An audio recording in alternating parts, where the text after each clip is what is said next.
सत साहिब सतगुरुदेव की जय।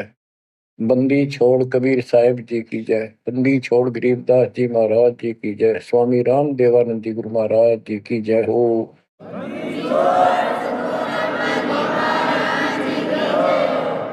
सर्व संतों की जय, सर्व भक्तों की जय, धर्मी पुरुषों की जय। श्री काशी धाम की जय, श्री सुब्राणी धाम की जय, श्री क्रोथा धाम की जय, श्री बरवाड़ा धाम की जय। सत साहिब जय जय सतगुरु मेरे की जय जय सतगुरु मेरे की सदा साहेबी सुख से बसियो अमरपुरी के डेरे की। जय जय सतगुरु मेरे की जय जय सतगुरु मेरे की सदा साहेबी सुख से बसियो सत्यलोक के डेरे की। सदा साहेबी सुख से बसियो सत्यलोक के डेरे की। निर्विकार निर्भय तू ही और सकल बेमान जी साधो और सकल बेमान सब पर तेरी साहिबी सब पर तेरी साहिबी तुझ पर साहिब ना निर्विकार निर्भय। बच्चों, परमपिता परमात्मा कबीर जी की असीम रजा से आज आप अपने घर की जानकारी प्राप्त कर पाए हो। ये सामान्य बात नहीं है जो दास आपको बता रहा है, क्योंकि आपने कभी सुनी नहीं थी। ये बातें कहीं स्वप्न भी नहीं था कि ऐसा भी कुछ है। जब तक इस गंदे लोक में हम जिसको सुख मान रहे हैं, हम आखिरी दुख मानते हैं मृत्यु को, या फिर उस रोग को जो जानलेवा है। बस उसके बाद कितना कष्ट आ जाओ हम उसको दुख नहीं मानते, क्योंकि हम अभ्यस्त हो गए। इस कष्ट को झेलने की आदत बन गई। टांग कट जा, हाथ कट जा, टूट जा, फिर भी हम जीने की आशा करते हैं। और बात भी सही है, वे क्यों तो जन्म हुआ था, फिर मृत्यु क्यों हो रही है। हम और सब कष्ट को स्वीकार करने के तैयार हैं, लेकिन मौत अच्छी ना लगती। हाँ, मौत को जब सरेंडर करते हैं मौत के लिए, जब कति महादुखी हो जा, शरीर कति नष्ट होना हो, कंडम हो जा, उठा जाना बैठा जा, सांस भी साबित ना हो, हम स्वयं जब मानते हैं ये भगवान इसका अच्छा तो मर जावा, वो तो है ही, मरना तो है ही, मरे भीगा। लेकिन मरने के बाद कौन सा सुख होगा। फिर कुत्ता बन गया, गधा बन के कीड़े पड़ गए, वहां कौन संभालेगा। तो ये अभी हमें ये ज्ञान था नहीं, ये ऐसी दुर्गति हो क्यों रही। आपको दास बार बार बताता है, मनुष्य जीवन उन्हीं को मिलता है जो बहुत ही पुण्यकर्मी होते हैं। पिछले जन्म उनके जबरदस्त होते हैं। ये अलग बात है, किसी के ज्यादा होते हैं अच्छे कर्म, किसी के कम होते हैं, पर बढ़िया कर्मों वाले ही मनुष्य जीवन प्राप्त करते हैं। और मनुष्य शरीर में उनको सुविधाएं भगवान देता है जो एक मानव को मिलती है। जिनके पास पैसे ज्यादा हैं वो ज्यादा बकवास करते हैं। कार ले ले, कोठी बन गई, और भी कोई 10-5 प्लाट खरीद ले, यानी भक्ति की तरफ नहीं जा सकते बाबा। या जो कतिय दुखी है, हैंड टू माउथ है, यानी समय पर रोटी ना मिलती, वो भगवान के लिए जागा कहाँ। उसको सारा दिन रोजगार की समस्या, समस्या पर समस्या रहती है। तो कहने का भाव ये है कि जब तक हम थोड़े बहुत सुखी नजर आते हैं, जिस गंदे सुख को सुख मान रहे हैं, तब तक हमें भगवान की कति जरूरत नहीं। ये तो ये ज्ञान हो या फिर कष्ट आना शुरू होता जब भगवान याद आता है, उसके लिए परमात्मा कहते हैं कबीर साहब, कबीर दुख में सुमन सब करें सुख में करे न कोई, और जय सुख में सुमन कर ले तो दुख का एक हुआ। कबीर सुख में सुमन किया नहीं दुख में करते याद, कहे कबीरता दास की कौन सुने फरियाद। सुख में तो करा नहीं, जब कैर टूटने लग गया चारों तरफ से, कैंसर डिक्लेयर होगी, सांस साबित नहीं आंदा, कई कर्म मीनता फिर भी नहीं मानते कि नाम ले लो और भक्ति कर लो, गला ना देखी जाएगी। उनके इतने कर्म कमजोर होते हैं, संस्कार माड़े होते हैं, खराब होते हैं। थोड़े बहुत कष्ट होकर भी यदि परमात्मा की तरफ लग पड़े, चल पड़े, उसका नाम ले ले, तो भी सहारा देना शुरू कर देता था। बड़ा दयालु है। अब भक्ति से सब दूर हो चुके हैं, और जो करते हैं वो पिछले संस्कारी हैं, उनको रास्ता ठीक नहीं मिलता, वो शास्त्र विधि त्याग कर मनमाना आचरण करने पर लगे हुए हैं। कोई बेचारे पहाड़ों पर जाते हैं, कोई तीर्थों पर जाते हैं, कोई पर भी लेने जाते हैं, कोई मंदिर में, कोई मस्जिद में, और कोई मंडी बना रखी वहां मत्था टेकने जाते हैं। यानी उनको चाह भगवान की है पर रास्ता ठीक नहीं। अब जैसा आपने प्रसंग सुना कि पांडव यज्ञ अश्वमेध में एक का पाया साध, गरीब गोरख से ज्ञानी गणे सुखदेव जति जहान, सीता सी बहु भारिया, बहुत पत्नियां मिल जाएंगी सीता जैसी, अपने धर्म कर्म पे साफ सुथरी रहने वाली। संत दूर स्थान, कहते हैं पांडव यज्ञ अश्वमेध में एक का पाया साध, 33 करोड़ जहाँ थे देवता, 88,000 ऋषि, 12 करोड़ ब्राह्मण, 9,84,000, उनमें एक का संत मिला, वाल्मीकि सुदर्शन जी। उसका कारण क्या था? उनकी साधना शास्त्र वेद है, गीता विरुद्ध है। तो बच्चों, शास्त्र विरुद्ध साधना करने से साधक को कोई लाभ नहीं होता। गीता अध्याय 16 श्लोक 23 में स्पष्ट किया है कि जो शास्त्र विधि को त्याग कर अपनी इच्छा से मनमाना आचरण करते हैं, लोक वेद के आधार से साधना करते हैं, उनको न तो सुख होगा और न उनकी गति होगी, यानी मोक्ष, और न ही उनका कोई कार्य सिद्ध होगा, सिद्धि प्राप्त होगी। इन तीन वस्तुओं के लिए, तीन पदार्थ के लिए हम भक्ति करते हैं। घर में सुख हो, शरीर में सुख हो, कार्य सिद्ध हो, ऐसी भक्ति करें कि जिसे सिद्धि प्राप्त हो, जिसके सहारे हम ऊपर जावें। जैसे सुखदेव के पास एक आकाश में उड़ जाने की सिद्धि थी, और हमारे परमात्मा कहते हैं जो हम भक्ति दे रहे हैं इसमें 24 सिद्धि आ जाएंगे। इन 24 की 24 को भी कहीं यूज नहीं करना, उसका प्रयोग नहीं करना। ये उनमें एक सिद्धि आकाश से उड़ जाने की भी होगी। एक सिद्धि आकाश से उड़ जाई, एक सिद्धि जल पैर न लाई, एक सिद्धि कुछ खावे न पीवे, एक सिद्धि जो बहुत जीवे।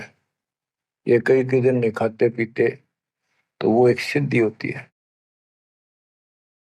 गरीबदास जी कहते 24 को ना मन चावे सो हंसा सतलोक सदावे।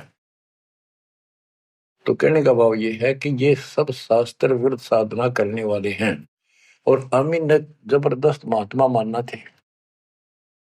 ये ऊपर का दिखावा ऐसा गजब का करते हैं, सामान्य व्यक्ति को क्या पता आपको भी पता नहीं था इस ज्ञान के सुनने से पहले, ये साधु हमने भगवान दिखाई देते और माथा टेका थे, इन्हें प्रणाम किया करते, इनको खूब दान भी देते थे।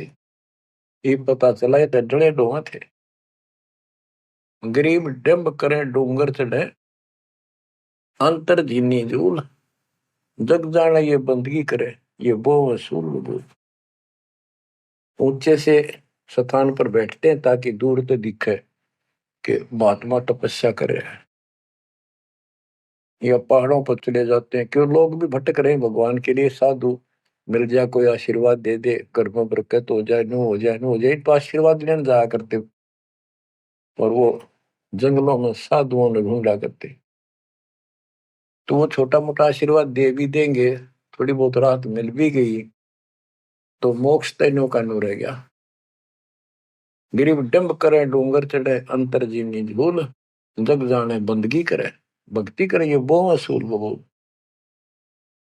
बच्चों, आपको बताया है जो उदास एक भी शब्द बोलता है ये अपनी तरफ से नहीं, ये गॉड गिवन है।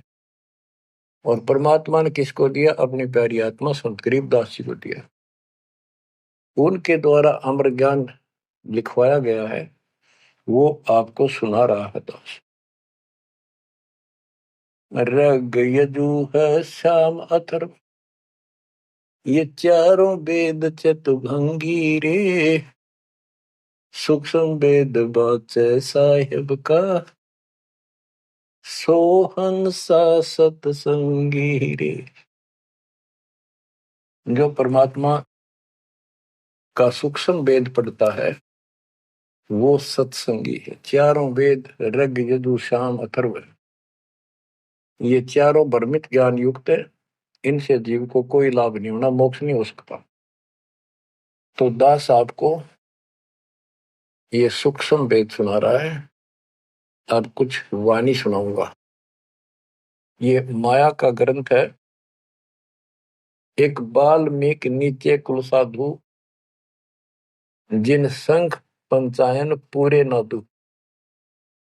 एक बाल्मीकि जाति का, जिसको तुम नीचे कुल को मानते थे, वो था साधु जिसने वो पंचायन शंख बजा दिया।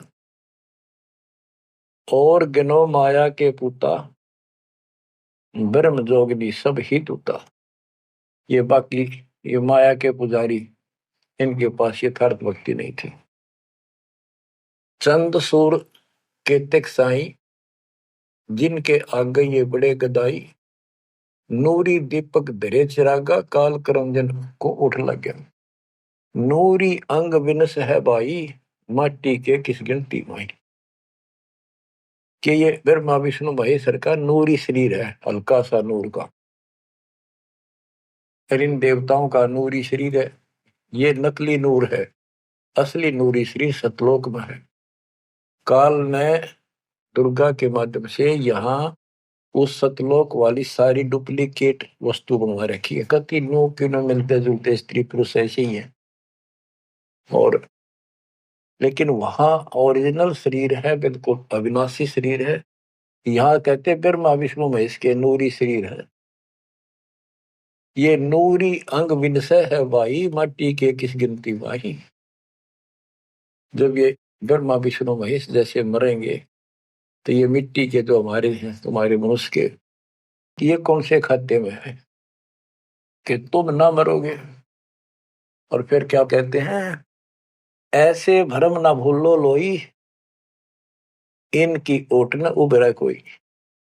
जिनकी देवताओं की, ब्रह्मा विष्णु महेश की, देवी की, काल की तुम आड़ ले रहे हो, शरण लिए बैठे हो, ऐसे भ्रम न भूलो लोई, इनकी ओट न उभरा कोई।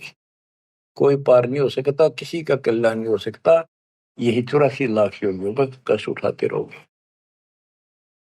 अब क्या कहते हैं? या तो 56 कोटि सहारे, और करी ठगोरी क्षण में मारे।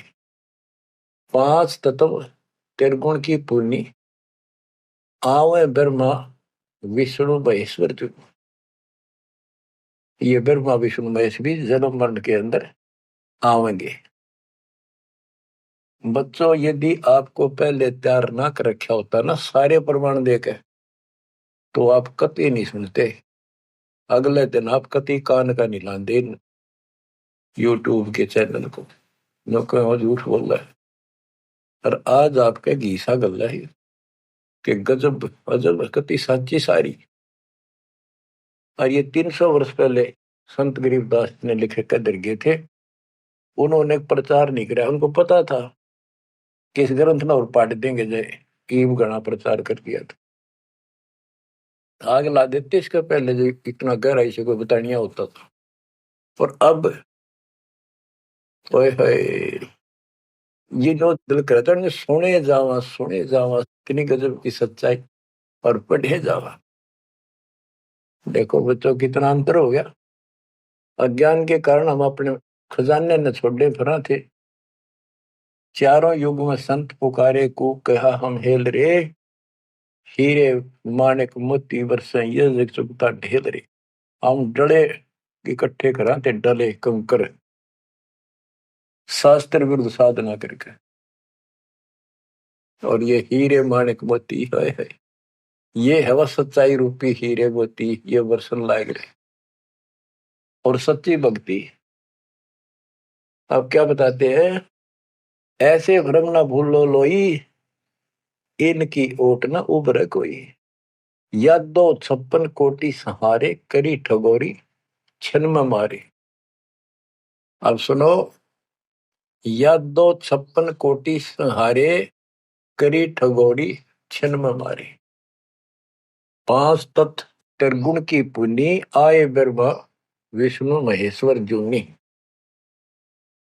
देखो काल का जाल कितना भयंकर है। गरीब दुर्वासा को पेता, समझन आई नीचे। 56 करोड़िया दो कटे, मची रुद्र की कीचे। गरीबदास जी कहते दुर्वासा तपस्या कर कर परमाणु बम बन गया, सिद्धियां भर गई, वचन की शक्ति आ गई। यादों के अंदर एक अभिमान हो गया था कि हमारे साथ श्री कृष्ण जी हैं।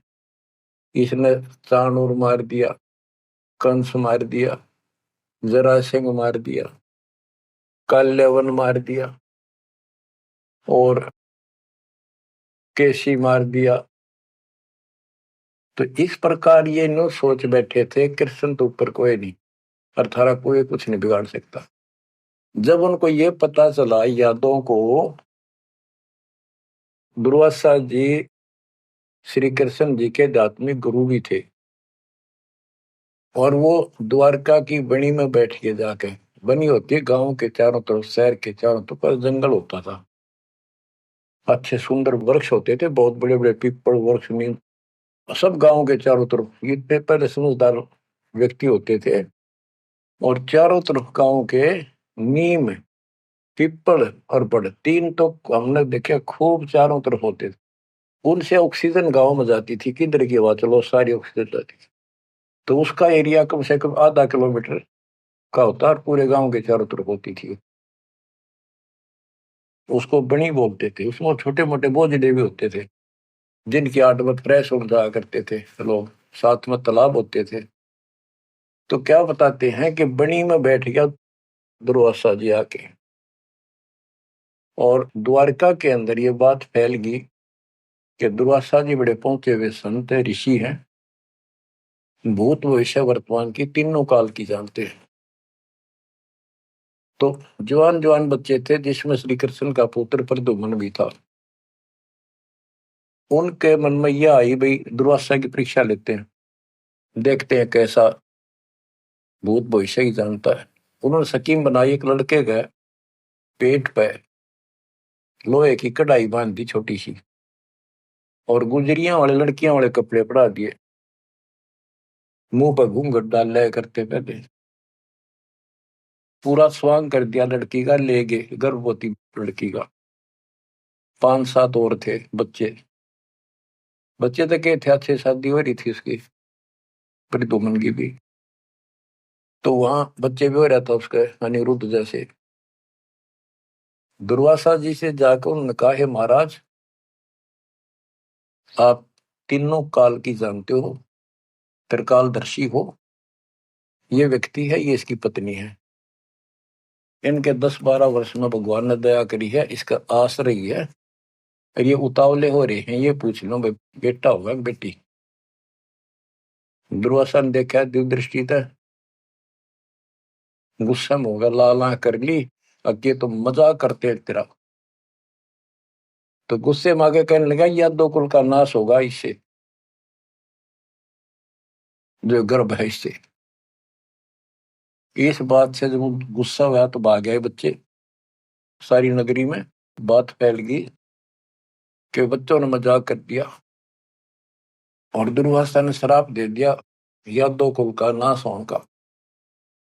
तो उनको पता था, नगरी वालों को, श्री कृष्ण जी हमारे सिर पर कौन क्या बिगाड़ सकता है।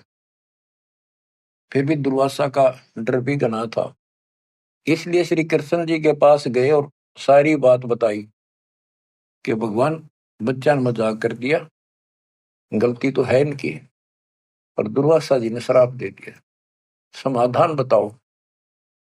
कृष्ण जी बोले, भाई दुर्वासा से माफी मांगो, जाकर इन बच्चा ने भी ले जाओ, उनके चरणों में डालो। ऐसा ही किया गया। दुर्वासा बोला, मेरा वचन मुख से निकल गया, वापस नहीं होता, ये नहीं ले सकता मैं, जाओ। वो आगे, अब सुनते रहियो, इस एक कथा से कितनी बात निकलेंगी, जहां हमारा भूल ला रखी थी। कृष्ण जी के पास आए, बहुत ज्यादा दुख हो गया, सारी नगरी में उस दिन भोजन नहीं बना, इतने दुखी हो गए। श्री कृष्ण जी के पास फिर गए जी, उन्होंने कहा है कि अब मैं कुछ नहीं कर सकता, मेरे मुख से निकल गया सो निकल गया। श्री कृष्ण जी बोले, कैसा करो, ये जो कपड़े बांध रखे थे ना, गाबा ऊपर, कढ़ाई के ऊपर रुई राई थी, और फिर नीचे कढ़ाई थी, कढ़ाई न तो घिसा के कति चूरा कर दो उसको, इन कपड़ों को फूक के और वहां डालो प्रभास क्षेत्र में, दूर यमुना के किनारे। तो उन्होंने सब ने जाकर वो कपड़े, उस लड़की का रूप बना था, वो फूक फाक दिए, दरिया में बहा दिए, और वो कढ़ाई के सान ला के नंबर ला दिया उनके। सारा दिन लगे रहे, पत्थर पे घिसाएंगे, वो पूरा वही पडारा किनारे बजाता रहा। एक कड़ा किसी को दे दिया, भैया तेरी ड्यूटी कई दिन में घिसा, कड़े जो पकड़न के होते हैं ना कढ़ाई के, वो और तो घिसा दिया। वो एक कड़ा उस आलसी पर घिसा को नहीं, थोड़ा बहुत घिसा, वो बहुत सारा रह गया, उसने लोगों ने फेंक दिया। तो सबको ये हो गया, बस समाधान बता दिया श्री कृष्ण जी ने, अब कुछ होने का नहीं, सब निश्चिंत हो गया। कुछ वर्षों के बाद आपस में जरा जरा सी बातों पर, आपस में यादों का, आपस में लड़ाई होने लगी। कोई जरा सी कहते लट्ठम लट्ठा मार दे एक दूसरे ने, हाहाकार मच गया नगरी में, अकाल मौत होने लगी, पशुधन नष्ट होने लगे। तो नगरी के व्यक्ति फिर गए श्री कृष्ण जी के पास कि हे भगवान, ऐसा कौन सा पाप उगड़ गया इस नगरी का, किसी ने किसी की बातें नहीं सुहाती, जरा सा बोलते हैं लट्ठम लट्ठा हो जाए, मार डाले, अकाल मृत्यु होने लग रही है। कुछ दया करो, रक्षा करो, कारण बताओ, कुछ समाधान बताओ, हमको धर्म पुण्य कहो, वो कर देंगे। श्री कृष्ण जी बोला, भाई जो दुर्वासा ने श्राप दिया है ना, अब वो फल गया, उसके कारण ये सब कष्ट आ रहे।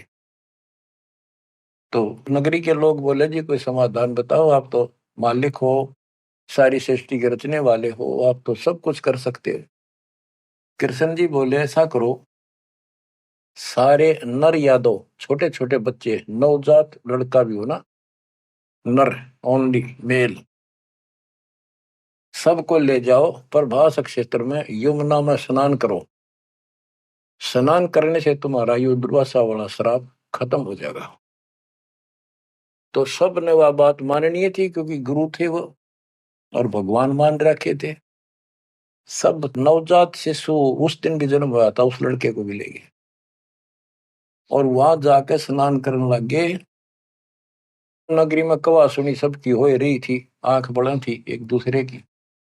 और जो कढ़ाई का चूर्ण, लोहे का चूर्ण बना के डाला था उसके एक घास उग गया तीखे पत्तियों वाला, जैसे डाब होती है कुछ उस कुसा जैसा, लंबा लंबा पठेरा सा सर जैसे, और इतने तीखे जैसे हम कई बार खेतों में ईख होता ना, ईख के पत्ते बहुत तीखे होते हैं, जरा सी सावधानी ना बरते तो हाथ में काट देते हुए उंगली में पूरा निशान बना देते थे। और वो तो फिर दुर्वासा के श्राप के थे।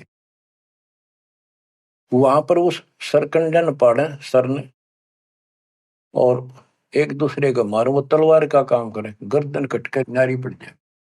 वो 56 करोड़ यादव आपस में कटके मर गए, थोड़े बहुत बचे। फिर कृष्ण जी को पता चला जी सारे कटके मर गए, आप तो को तो शराब खत्म हो जाएगा, ही सारा कुल नष्ट हो गया वहां तो।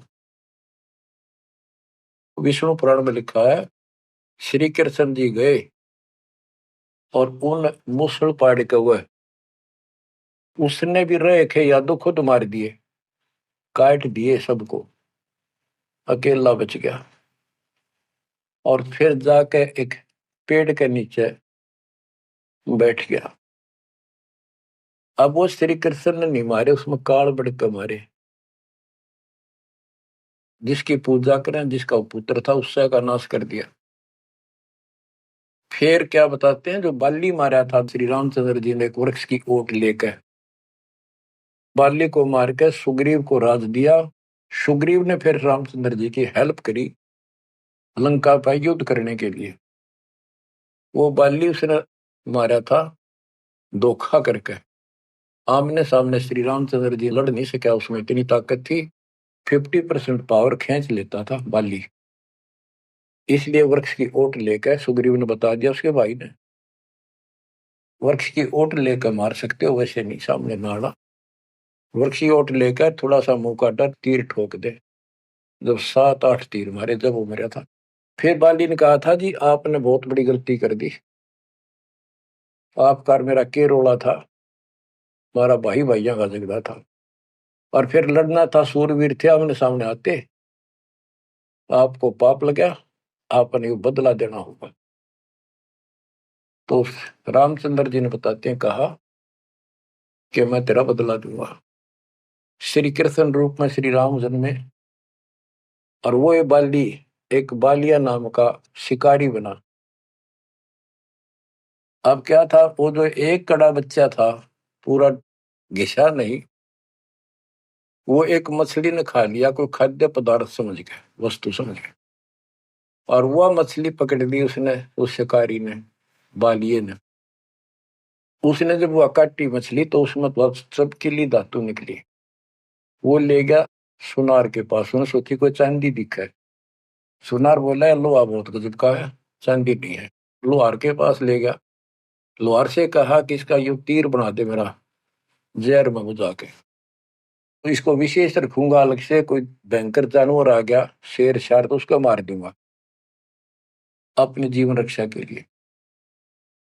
तो उसने वो तीर बनवा लिया उस कड़े का, जहर में बुझवा कर पॉइजन में, पॉइजन युक्त करवा लिया। वो बालिया नाम का शिकारी सारे दिन से भटक रहा था, उसको शिकार नहीं मिला। और श्री कृष्ण जी वृक्ष के नीचे लेटे हुए थे और उसने अपने एक घुटने पर दूसरा पैर रखा था, तलवार सामने दिखाई देता, उसमें पद्म था और पद्म चमक रहा था, खूब उसकी रोशनी होती है पद्म की, जैसे 100 वाट का बल्ब हो। अब शिकारी ने देखा उस झुरमुट टहनी नीचे तक टिकी हुई थी वृक्ष की, तो अच्छी खासी वह बढ़िया सी छाया थी, आराम से वो लेटा हुआ था गर्मी से बचाव के लिए। तो उसने दूर से देखा कि ये मृग बैठा है, हिरण की आंख चमका है, इधर से जाऊंगा तो ये भाग जाएगा, सारा दिन का कोई शिकार मिला नहीं है, खाली जाऊंगा तो फिर खाऊंगा क्या। उसने वहीं से वो विषाक्त तीर मार दिया, पॉइजन युक्त, जहर से बुझा हुआ तीर चला दिया, तो पैर में लग गया आके सीधा उस निशाने पे, पदम के पास। कृष्ण जी पीड़ा के कारण कर रहे, मर गया रे, मार दिया रे, किसने मार दिया? तो वो शिकारी घबरा गए, तो आदमी मर गया। जल्दी जल्दी चलकर देखा तो ये तो कृष्ण जी है, द्वारकाधीश, सिर पर मुकुट है। तो उसने हाथ जोड़ के माफी मांगी, हे राजन, मेरे से धोखा हो गया, और मैंने सोचा कि आपके पैर में कोई चमकीला वस्तु लगी है, पदार्थ। मैंने सोचा ये मर्ग की आंख से, और यूं तो जहर से बुझा हुआ तीर था। मालिक, बच्चों को भी माफ कर दो। श्री कृष्ण बोले, भाई कोई बात नहीं, यूं तेरा मैंने बदला दे दिया, तेरा दोष नहीं है, ये होना ऐसे ही था, पूर्व निर्धारित था।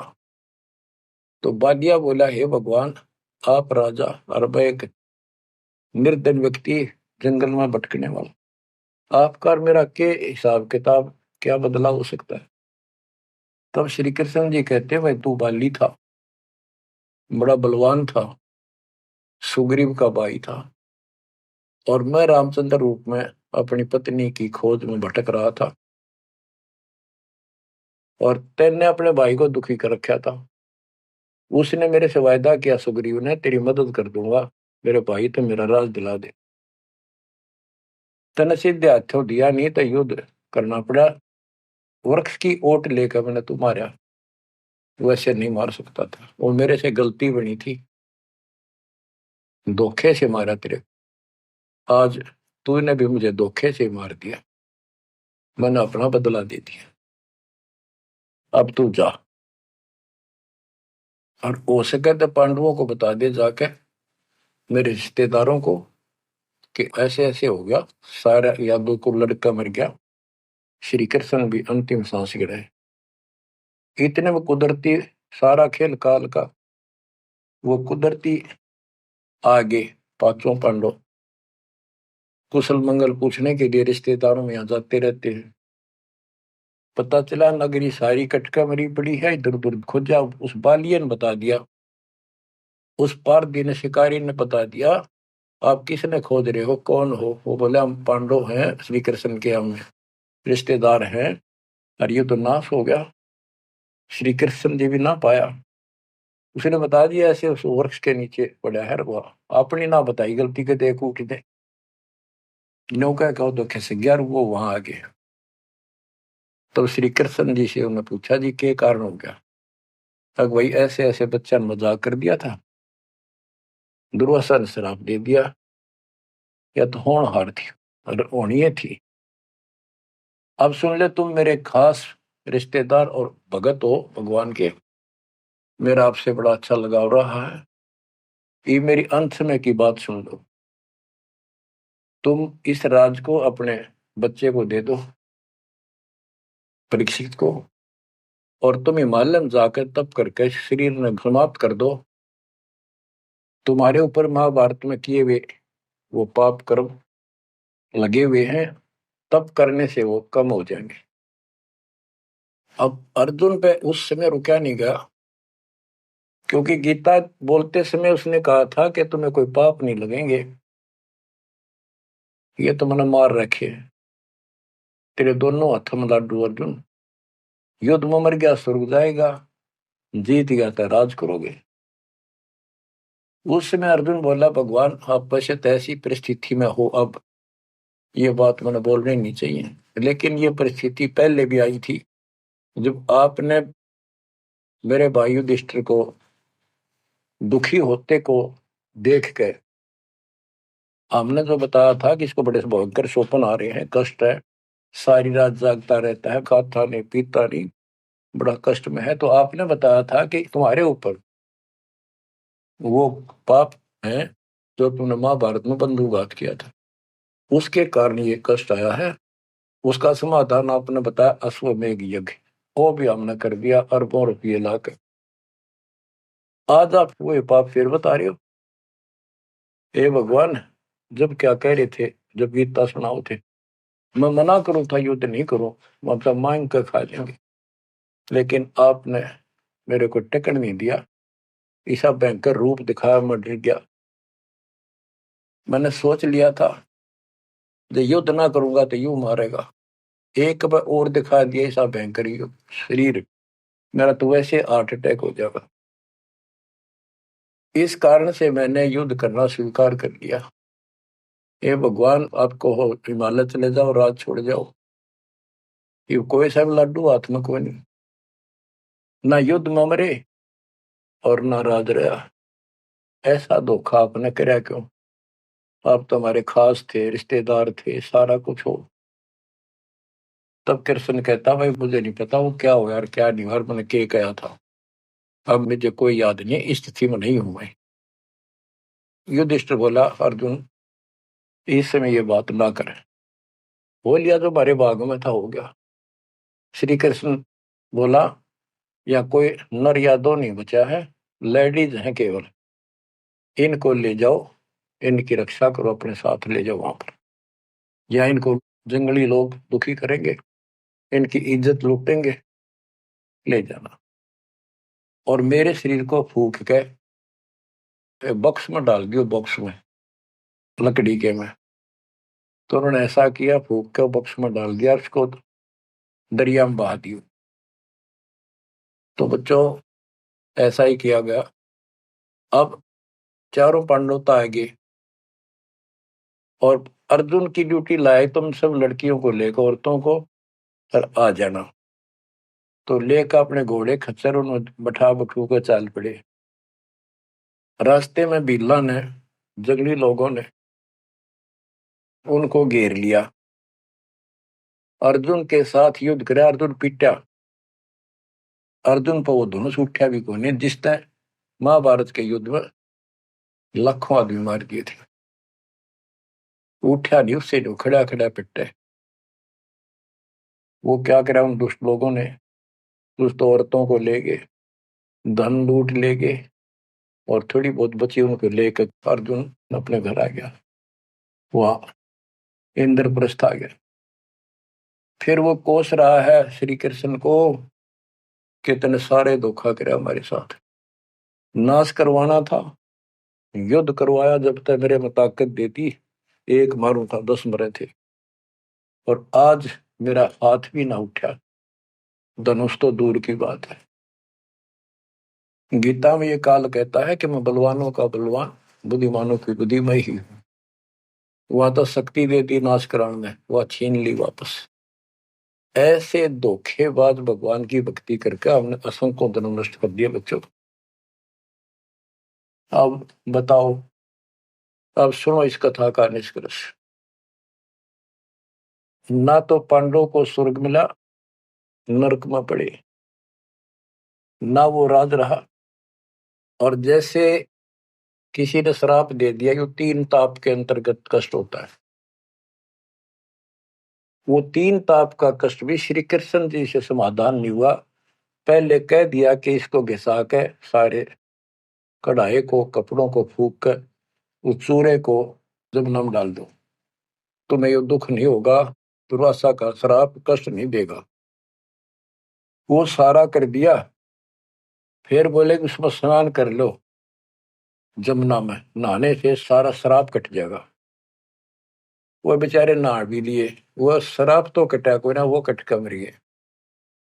तो ये नकली जितने संत हैं नो धोखा दे रहे तुम्हारे साथ, वो ऐसा चढ़ा दो, वहां स्नान कराओ, पर भी में नहा लो, कुंभ का मेला बड़ा, पर भी में नहा लो, मुक्ति हो जाएगी है, उस तालाब में नहा लो, तीर्थ में, वहां मुक्त हो जाएगा। ये नो विरान मट्टी करे, कुछ होना जाना नहीं। तुम कौन राम का जपते जापम, ताते कटे ना तीनों तापम। अब क्या बताते हैं, ऐसे भरम न भूलो लोई, इनकी ओट न उबरे कोई, या 256 कोटि सहारे, करी ठगोरी छन मोरे, 5 तत्व त्रिगुण की पुनि, आए ब्रह्मा विष्णु महेश्वर जूनी, अष्ट सिद्धि 9 निधि मन के पोए, जा पर ब्रह्मा विष्णु महेश्वर रोए, नौ अवतार पार ना पाए, ब्रह्म जोगिनी सब डकाए। कृष्ण विष्णु कन्हवा भगवाना, ब्रह्म जोगिनी संग खिलाना। 14 लोक रसातल कूटे, कोई गुरुमुख साधु बिरले छूटे। के कोई गुरुमुख साधु पूर्ण संत का उपदेशी भक्त भगतमती, केवल इनका बचाव हुआ। यम किंकर के धाम नरेशा, सट दर्शन के बंधे केसा। विष्णुपुरी लूटी विधि भारी, जा चंदा बदनी कामनी नारी। भोग विलास करें वहां प्राणी, बोर पड़े हैं चारों खानी। कहते ऊपर के लोकों में ये सारी बकवाद करे, क्योंकि वो स्वर्ग होटल हो तो वो बकवाद है, और है क्या, अपनी जेब कटवा के पुण्य खत्म करके फिर पृथ्वी पा के धक्के खावे कुत्ता बने गधा बने। भोग विलास करें वहां प्राणी, बोर पड़े हैं चारों खानी। शिव पर लूटे कूटे बहु भांति, ये जम किंकर तोड़त है छाती। बच्चों, स्वर्ग बैकुंठ मठ सब लूटे, बिस्त बीज थे सो नहीं छूटे। ब्रह्मंड 2100 आग लगी है, या कर्तबाजी सब ठगी है।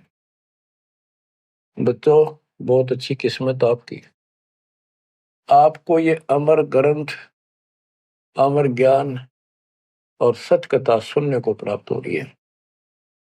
कुर्बान हो जाओ, इसको हल्के बना लो। मालिक आपको मोक्ष दे, सदा सुखी रखे। सत्साई।